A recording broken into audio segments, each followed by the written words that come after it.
नमस्कार, स्वागत है आप सभी का द न्यूज़ नाउ में। मैं ही आनेजा आपके साथ। सबसे पहले तो हमारे सभी व्यूवर्स को इंटरनेशनल विमेंस डे की हार्दिक शुभकामनाएं। आज हमारे साथ जो स्पेशल गेस्ट ज्वाइन कर चुके हैं इस प्रोग्राम में, वो हैं सबकी फेवरेट गायनोकोलॉजिस्ट आप कह सकते हैं इस समय जम्मू कश्मीर में, doctor Amandeep Anand, consultant gynaecologist, government hospital Gandhinagar. सबसे पहले तो मैम स्वागत है आपका। बहुत बहुत शुक्रिया। विमेंस डे है आज, और विमेंस हेल्थ को कैसे हम हाईलाइट ना करें, क्योंकि बहुत सारे ऐसे कॉमन इश्यूज़ हैं विमेन हेल्थ को लेके जो कि आए दिन कहीं ना कहीं हर एक विमेन सफ़र करती है। और शायद विमेन जितनी भी महिलाएं हैं वो इतना अपने आप को प्रायोरिटी नहीं देती कि वो रेगुलर चेकअप्स करें, क्योंकि कहीं ना कहीं लोगों के माइंड में अभी भी यही है कि चेकअप करवाएंगे सब ठीक आ गया तो फालतू के टेस्ट के पैसे वेस्ट हो जाएंगे। तो इतनी प्रायोरिटी विमेन अपने आप को दे नहीं रही हैं। तो मैं चाहूँगी आप हमारे व्यूअर्स को बताएं कॉमन हेल्थ इश्यूज़ इन विमेन। सबसे पहले तो न्यूज़ नाउ के सारे व्यूअर्स को इंटरनेशनल विमेंस डे की बहुत बहुत मुबारक। आज बहुत अच्छी बात है कि हमने इस विमेंस डे पे विमेंस के स्वास्थ्य के बारे में बात करने का सोचा है। देखिए, WHO की डेफिनेशन पे what is health? Health is not only absence of disease but a complete wellbeing, social, mental and physical. जिसका मतलब है कि ना कि सिर्फ कि डिजीज ना हो, बल्कि हम हर तरह से स्वस्थ हो, हमारे थॉट्स में, हमारी फिजिकलिटी में और डे टू डे लाइफ में हम बहुत अच्छी तरह से अपना जीवन बिता सकें। जहाँ औरतों की बात आती है तो विमेन का शरीर एक ऐसा है जिसमें विद एज बहुत सी चेंजेस आती हैं, जिसके लिए उसकी कुछ अपनी स्पेसिफिक प्रॉब्लम्स का सामना करना पड़ सकता है, और जो जनरल पॉपुलेशन में प्रॉब्लम्स होती हैं वो भी। और हमारे नेशन में और डेवलपिंग नेशंस में विमेन हेल्थ अभी भी एक बहुत ही इग्नोर किया हुआ टॉपिक है। ये बहुत अच्छी बात है कि हम अब इसके बारे में बात करना चाहते हैं। Starting right from the childhood, जब एक बच्ची को पीरियड्स आने स्टार्ट होते हैं तो पहले उसको पीरियड्स की कुछ प्रॉब्लम्स हो सकती हैं, एक्सेसिव पेन हो सकती है, या उसको एक्सेसिव पीरियड्स हो सकते हैं, इरेगुलर पीरियड्स हो सकते हैं। उसके बाद वो एक माँ बनने की प्रक्रिया में गुजरती है। जब वो बड़ी होती है तो एक मैटरनल हेल्थ को लेके एक डिफरेंट सेट ऑफ प्रॉब्लम्स आती हैं, जिसके लिए हमारे देश में कई काम हो रहे हैं। मैटरनल हेल्थ को बहुत इंपॉर्टेंस दी जा रही है। उसके बाद जब औरत मैटरनल हेल्थ के बाद अपनी रिप्रोडक्टिव एज ग्रुप में आती है तो और कई चीज़ें आती हैं, जिसमें हमारी कुछ इन्फेक्शंस आती हैं, एसटीडीज आती हैं, सेक्सुअली ट्रांसमिटेड डिजीज, पीरियड्स की इरेगुलरिटी, एक्सेसिव या कम होना। और उसके बाद एक औरत जब पीरियड्स बंद होने की कगार पे होती है, मीनोपॉज की तरफ से गुजरती है, तो एक डिफरेंट सेट ऑफ प्रॉब्लम्स आती हैं। इसमें एक माँ और बच्चे की आ गई, एक इन्फेक्शंस, और तीसरा सबसे इम्पॉर्टेंट आजकल इमर्ज हो रहा है हमारा non communicable diseases. Non communicable diseases means कि जो एक से दूसरे को नहीं हो सकती। इसमें हमारा हार्ट डिजीज आता है।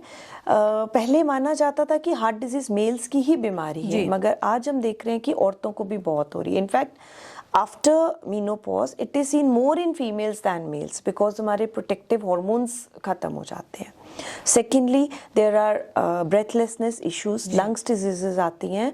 और thirdly and most important, cancers कुछ specific to women and non specific to women, वो भी देखे जाते हैं। जी, आपने कैंसर्स का मेंशन किया तो कुछ डेटा इस समय मेरे पास है। जम्मू में स्पेसिफिकली देखा गया कि क्या ट्रेंड चेंज हो रहा है। 2019 से 2022 तक लगभग 51,000 डेथ्स जो हैं वो कैंसर की वजह से रिपोर्ट की गई, केसेस रिपोर्ट किए गए। डेथ जो हैं वो 7,300 के आसपास रिपोर्ट की गई। वहीं फीमेल में बहुत कॉमन कैंसर्स रहे, स्टमक और ब्रेस्ट कैंसर। उसके बारे में मैं चाहूँगी आप थोड़ा गाइड करें कि अब सबसे ज़्यादा कॉमन कैंसर्स ओवरऑल इंडिया में कितने पाए जा रहे हैं, कौन कौन सी टाइप्स हैं, और कैसे उसके बारे में अवेयरनेस फैलाई जाए। देखिए, आपने जो डेटा बताया है, आई एम वेरी हैप्पी कि आपने डेटा कलेक्ट किया है, मगर फिर भी जहाँ तक हमारी डे टू डे अनुभव बताते हैं अभी भी अंडर रिपोर्टिंग है, क्योंकि हमारे यहाँ ना अभी भी इंडिया में यूनिफॉर्म रिपोर्टिंग नहीं है कैंसर्स को लेके। अभी नेशनल कैंसर रजिस्ट्री डेटा है, गवर्नमेंट ऑफ इंडिया की तरफ से मेंटेन किया जाता है, तो उन्होंने पाया है कि इंडिया में अब कैंसर्स की तादाद बहुत ज़्यादा बढ़ गई है। तो उसमें मेल्स में और फीमेल्स में कुछ स्पेसिफिक देखे गए हैं। फीमेल्स में सबसे कॉमन कैंसर देखा गया है कैंसर ब्रेस्ट, बच्चेदानी के मुंह का कैंसर, कैंसर सर्विक्स, और साथ में कोलोरेक्टल कैंसर जो कि हमारी आंतड़ियों का कैंसर होता है, वो भी अब एक बढ़ने की अवस्था में पहुंचा हुआ है। जी, तो क्या क्या रिस्क फैक्टर्स कंसीडर किए जाते हैं अभी कि ये सबसे ज़्यादा हाईलाइट कर सकते हैं कैंसर को महिला में? देखिए, अभी कैंसर्स बहुत बढ़ रहे हैं। इनफैक्ट हम में से जितने भी व्यूअर्स होते हैं, अगर अपने आसपास नज़र दौड़ाएंगे तो हर एक के नोन में किसी ना किसी को कैंसर होगा और हर दूसरे परिवार में किसी ना किसी को कैंसर होगा। कहीं पे ये रिस्पॉन्सिबिलिटी है हमारी बदलते लाइफस्टाइल की, क्योंकि हम एक बहुत सीडेंटरी लाइफस्टाइल की तरफ चले गए हैं। हम बहुत प्रोसेस्ड फूड खाना शुरू हो गए हैं। पहले वेस्ट में ये चीज़ें ज़्यादा देखी जाती थी, बट अब इंडिया में भी हमने अपना फ्रेश फ्रूट्स वेजिटेबल छोड़ के प्रोसेस्ड फूड में आ गए हैं। सो कैंसर्स के रिस्क फैक्टर्स में smoking is a very important risk factor. तो अगर हमें कैंसर से बचना है तो सबसे पहले हमें स्मोकिंग छोड़ना चाहिए। स्मोकिंग ना केवल फेफड़ों के कैंसर बल्कि बच्चेदानी के मुंह के कैंसर और कोलोरेक्टल हर कैंसर में स्मोकिंग इम्प्लिकेटेड है। नंबर 2, अल्कोहल का सेवन कम करना चाहिए, स्पेशली विमेन में it is very very harmful. अगर करना भी हो तो बहुत ही लिमिटेड अमाउंट में। नंबर 3, हमें अपना एक हेल्दी लाइफस्टाइल मेंटेन करना चाहिए। हेल्दी लाइफस्टाइल में हमारा आता है कि हमें अच्छा, सिंपल और जितना फ्रेश हो सके खाना खाने की कोशिश करनी चाहिए, और उसके अलावा फाइबर इंटेक ज़्यादा रखनी चाहिए, प्रोसेस्ड फूड से बचना चाहिए। और नंबर 4 वेरी इंपॉर्टेंट इज़ थोड़ा फिजिकल एक्टिविटी हमें अपनी लाइफ में इनकॉर्पोरेट ज़रूर करना चाहिए। आजकल हम मोबाइल्स की दुनिया में रहते हैं और कंटिन्यूस वी आर सेडेंटरी। हम नहीं देखेंगे कि पास वाले घर में जाके क्या हो रहा है, we want everything on mobiles. तो थोड़ा सा अपना एक फिजिकल एक्टिविटी इनकॉर्पोरेट, जितना नेचर के करीब जाएंगे उतना कैंसर जैसी बीमारी से दूर हो जाएंगे।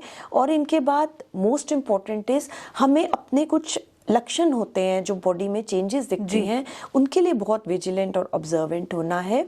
और कुछ स्क्रीनिंग प्रोसीजर्स, स्क्रीनिंग मेथड्स जो किसी किसी कैंसर्स के लिए बताए गए हैं वो ज़रूर।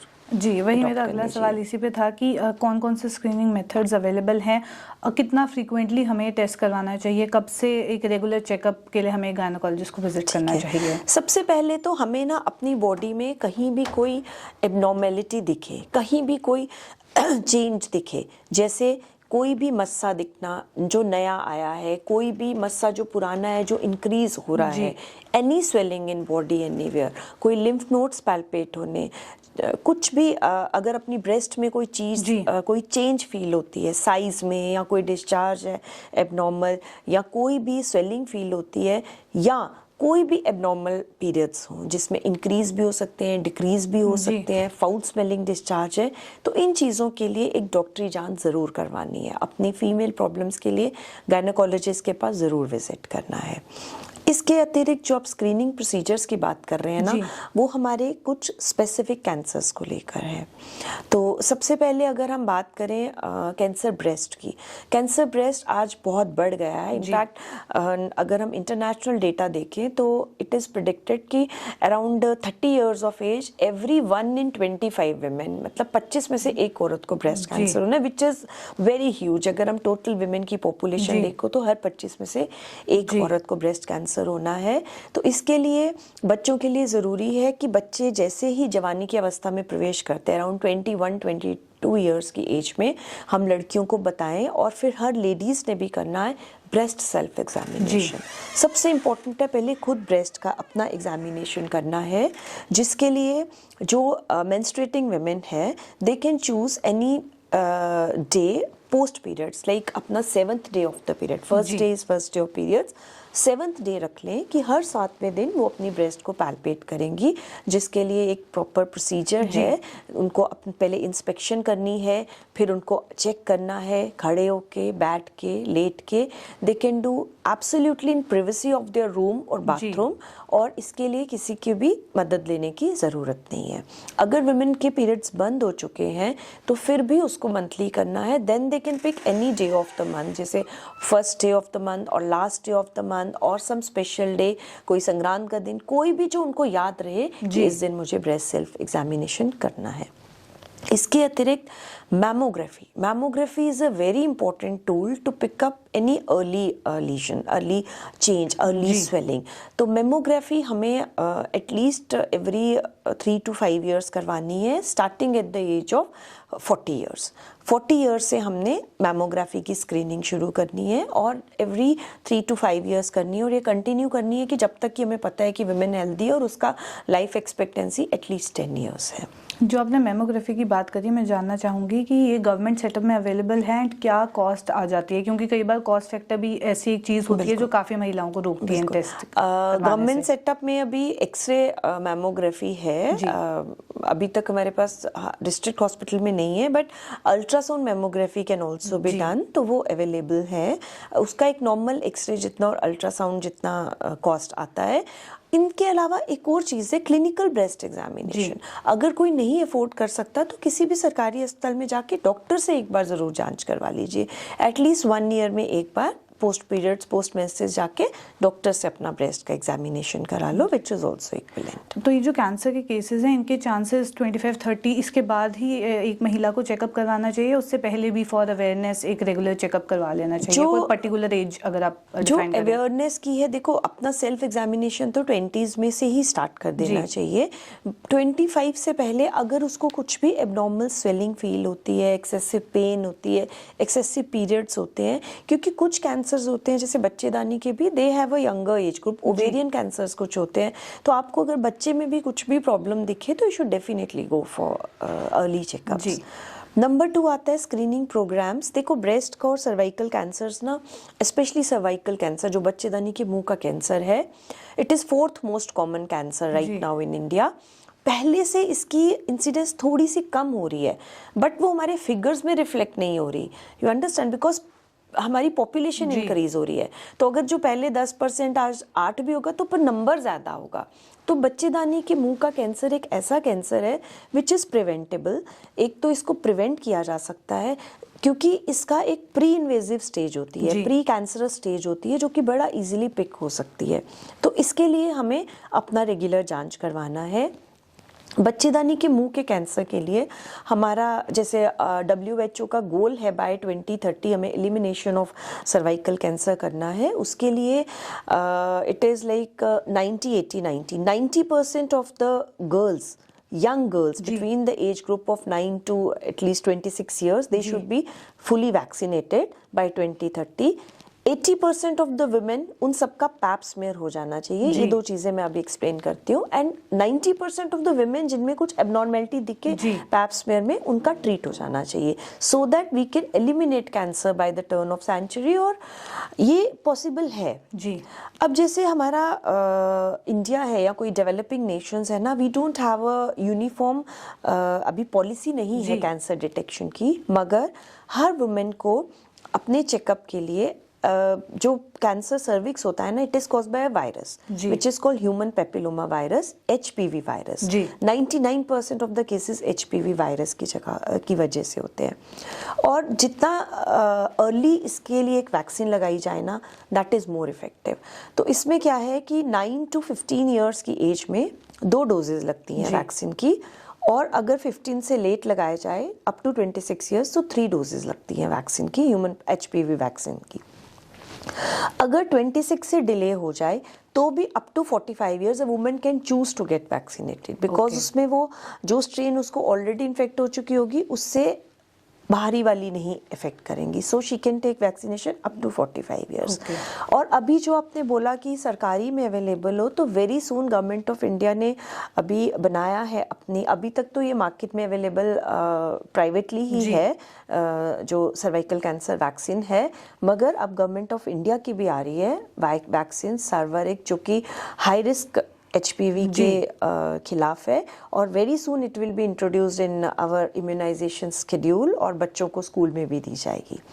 ये हो गया छोटी गर्ल्स में vaccination. Number 2 is women of reproductive age group. जैसे ही a woman attains the age of 30 years, उसको अपना सर्वाइकल चेकअप कराना है, जिसमें एक पैप्समेयर आता है और HPV को टेस्टिंग। अगर वो पैप्समेयर होता है कि बच्चेदानी के मुंह से एक सैंपल लेते हैं और उसमें देखते हैं कि कोई चेंजेस तो नहीं आई। This pap smear plus HPV test अगर कराएंगे तो हर 5 साल बाद हमने रिपीट करना है up to 60 years of age. अब इसमें यह है कि अगर कोई वुमेन नहीं अफोर्ड कर सकती या नहीं करा सकती, बट एटलीस्ट एक बार करवाए, एक बार तो जरूर कराए by the time she turn 35। अब इसमें हमारी गवर्नमेंट ऑफ इंडिया ने नॉन कम्युनिकेबल डिजीजेस के अंतर्गत हमारे ग्रास रूट लेवल्स तक, बिकॉज पैप्समेयर अगर नहीं अफोर्ड होता, visual inspection of acetic acid एक होता है VIA, जिसमें हम सर्विक्स पे पर स्पेकुलम एग्जामिनेशन करते हैं। एक डॉक्टर फिजिकल एग्जामिनेशन करता है और अगर उसको कुछ लीजन दिखता है तो उसमें एसिड लगा के कुछ वाइट एरियाज पिक करके then that case can be referred. ये हमारे हर जगह अवेलेबल है। इनफैक्ट हमारे PHC लेवल तक, उसके नीचे भी we are training our health care workers also, are ASHA workers, हमारी वर्क फोर्स ANMs, अभी उनकी ट्रेनिंग्स चल रही हैं ताकि सबको एग्जामिन किया जाए। At least visual inspection of cervix, ये हमारे डायरेक्टरेट ऑफ हेल्थ सर्विसेज की तरफ से भी जम्मू में ये प्रोग्राम चल रहा है कि सबका at least visual inspection of cervix किया जाए, and we are very hopeful कि इन एफर्ट्स की वजह से इस पे कंट्रोल पाया जाए। जी, ये तो बहुत अच्छी इन्फॉर्मेशन आपने शेयर की कि गवर्नमेंट सेटअप पे भी अवेलेबल है, ताकि जो नहीं अफोर्ड कर पा रहे वो भी एटलीस्ट कोई एग्जामिनेशन करवा सकें। ये तो बात रही कैंसर की। इन जनरल भी एक और इसके बारे में बात करना चाह रही हूँ। Third cancer is are endometrial cancer. Endometrial cancer मतलब यूट्रस का, बच्चेदानी का कैंसर। आजकल उसकी भी इंसिडेंस बढ़ रही है बिकॉज ऑफ डायबिटीज, एंड जो औरतें प्रेगनेंसी बहुत डिले कर रही हैं और प्रेगनेंसी नहीं ऑप्ट कर रही है। So uterus which does not bear a child sometimes respond by making a cancer. तो उसके लिए हमने अवेयर रहना है। एनी पोस्ट मीनोपॉजल ब्लीडिंग, जब हमारे पीरियड बंद हुए 1 ईयर हो गया हो ना, उसके बाद कोई भी ब्लीडिंग हो, we should immediately report to a doctor who can further investigate. Okay, तो ये तो कैंसर की बात रही, नॉन कम्युनिकेबल डिजीज़ जो आपने मेंशन किए। पर कुछ अगर डे टू डे लाइफ के बारे में भी बात करें, जैसे आपने मीनोपॉज बोला, तो बहुत सारे हार्मोनल चेंजेस, मूड स्विंग्स, और कोई भी लड़की है जो जैसे पीरियड्स आने वाले हैं उससे कुछ टाइम पीरियड पहले PMS जिसे आजकल जो टर्म बहुत वायरल हो रही है, तो ये सब चीज़ें देखने को मिलती हैं। मैं 2 चीज़ें आपसे जानना चाहूँगी। फर्स्ट, जितने घर में मेल मेंबर्स हैं, अब पूरी सोसाइटी को तो हम कवर नहीं कर सकते, बट एटलीस्ट घर में फादर हैं, भाई हैं, ये सब उस टाइम पीरियड में एक विमेन को कैसे गाइड करें, कैसे हैंडल करें, क्योंकि उनकी पेशेंट्स की भी आई गेस रिक्वायरमेंट है। दूसरा, एक महिला भी अपने आप को कैसे एग्जामिन करें कि okay if she is having mood swings तो may be this can be PMS, she can be PMSing, ताकि उसके प्रोफेशनल पर्सनल लाइफ पे उसका इम्पैक्ट ना पड़े। Very nice, this a very relevant question आज के सिनेरियो में, बिकॉज हर औरत आज घर से बाहर निकल के काम कर रही है, और एक पुराना वक्त था जब औरतें एट द एज ऑफ 50, 55 या 45 बहुत सेडेंट्री हो जाती थी कि छोटी उम्र में शादी हुई, बच्चे बड़े हुए, बहू आ गई तो चलो मूड स्विंग्स का फर्क नहीं। बट आज 45, 55 में वुमेन बहुत एक्टिव होती है, उसका बाहर का एक दायरा होता है, घर का होता है, लेट मैरिजेस हैं, she has to look after home, she has to look after office, तो उसको मीनोपॉज वाले उस ट्रांजिशन फेज को कैसे कवर करें, that's a very relevant question. So सबसे इम्पोर्टेंट पहले है PMS। PMS is pre menstrual syndrome या प्री मेंस्ट्रुअल टेंशन। इसमें क्या होता है कि पीरियड्स आने से पहले एक वुमेन को, मोस्टली गर्ल्स को, यंग गर्ल्स को ब्लोटिंग फील होना स्टार्ट होती है। उस ब्लोटिंग के साथ कुछ मूड स्विंग्स भी आना स्टार्ट होते हैं which can lead to depression and all. इसमें सबसे पहले तो आपने ना अपना डाइट इम्प्रूव करना है। You should go for again healthy diet, processed foods avoid करने हैं just before periods, water retention, because जितना सॉल्ट इनटेक होता, वाटर रिटेंशन उतनी ज़्यादा होगी। दूसरा, try to understand your body. If you see, अगर आपको कभी लगता है कि कुछ दिनों में ऐसा होता है, तो mark these days on your calendar, so you will definitely find कि जो breast tenderness, bloating, ऐसी feelings आती है, तो this is related to some days. So half the battle is won. When a girl knows this is happening because of this, she will become relaxed. बाकी इसकी treatment के लिए कुछ vitamin E supplementation, कुछ प्राइमोजा oil सप्लीमेंटेशंस और कुछ vitamin D supplementation, कुछ चीज़ें आती हैं जो आपके डॉक्टर आपको इजीली प्रिस्क्राइब कर सकता है। But to understand your self is most important. घर के मेन को भी बहुत ज़रूरी है, जैसे अगर किसी की सिस्टर है या वाइफ है, यू शुड ऑल्सो कैलकुलेट कि why she is behaving like this in those particular days, और try to understand her feelings, be a little more considerate.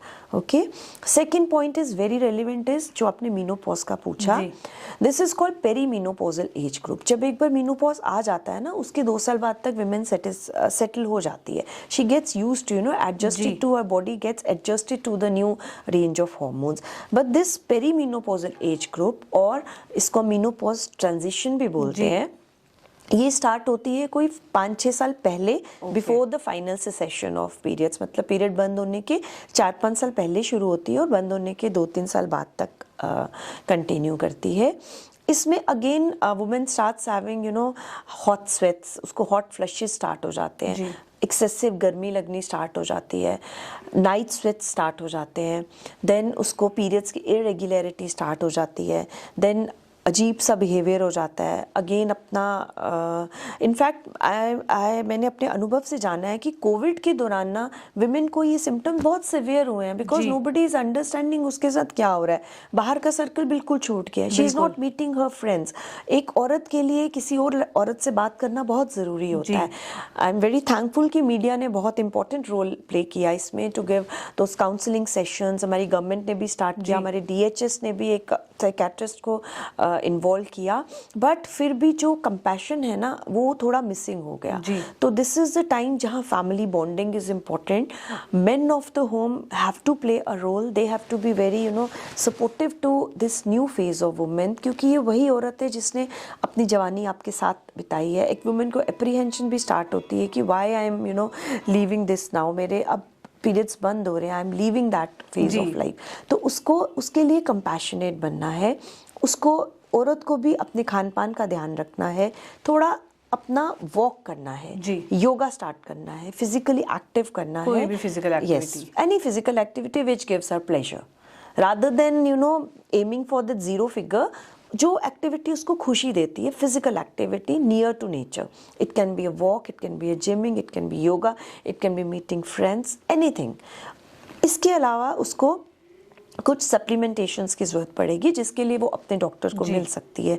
Hormone भी दिए जा सकते हैं, HRT दिया जा सकता है, हार्मोन रिप्लेसमेंट थेरेपी, अगर उसको सीवियर सिम्टम्स होते हैं तो इसके लिए वो अपने डॉक्टर से मिल सकते हैं। आखिर में एक और चीज़ जानना चाहूँगी आपसे, जहाँ पीरियड्स अटेन करने की एज पहले कुछ और होती थी, पर अब काफ़ी यंग लड़कियों को भी पीरियड्स हो रहे हैं, सेम मीनोपॉज के साथ है, कि अगर कोई एक पर्टिकुलर जो टाइम फ्रेम सेट किया हुआ था उससे पहले अगर उन्हें हो जाते हैं, तो क्या उनमें कैंसर के चांसेस जो हैं वो बढ़ जाते हैं फॉर मीनोपॉज? हाँ, नहीं ऐसा नहीं है। देखिए, पीरियड्स आजकल जो जल्दी हो रहे हैं, that is because of our changing lifestyle again. Secondly, it can be a part of evolution also, ये बिल्कुल नॉर्मल है। इसमें मैं बहुत इंपॉर्टेंट है कि जब एक बच्ची को आज 9 साल की एज में पीरियड्स आ जाते हैं ना, तो बच्ची से ज्यादा माँ बाप घबरा जाते हैं। वो इतना पैनिक क्रिएट करते हैं कि that panic thing is transmitted to a girl. तो उनको मेरा यही मैसेज आएगा कि प्लीज आप घबराएं मत, it is absolutely normal, as long as उसे एक्सेसिव ब्लीडिंग नहीं हो रही। Just motivate her, just tell her, just console her, cajole her. उसको आप एक पार्टी दें कि now you have got periods, this is part of your growing up, ताकि बच्ची को उसको लेके कोई भ्रांतियां ना मन में रहें। सेकेंडली, अर्ली मीनोपॉज देखिए पहले भी होता था, अभी भी होता है। किसी को average age is around 45 years, if it is before 40 we call it premature menopause. इसमें होने के साथ ऑल दोज थिंग्स जो मैंने कहा कि मीनोपॉज के बाद होती है, इसमें नॉट ओनली कैंसर्स, बट इसमें हमारा ऑस्टियोपोरोसिस इज वेरी इंपॉर्टेंट, क्योंकि बोन्स पे एस्ट्रोजन का बहुत प्रोटेक्टिव इफेक्ट रहता है, तो उनकी बोन्स वीकन होने का चांस होता है, फ्रैक्चर्स की इंसिडेंस इंक्रीज होने होता है, BP हो सकता है।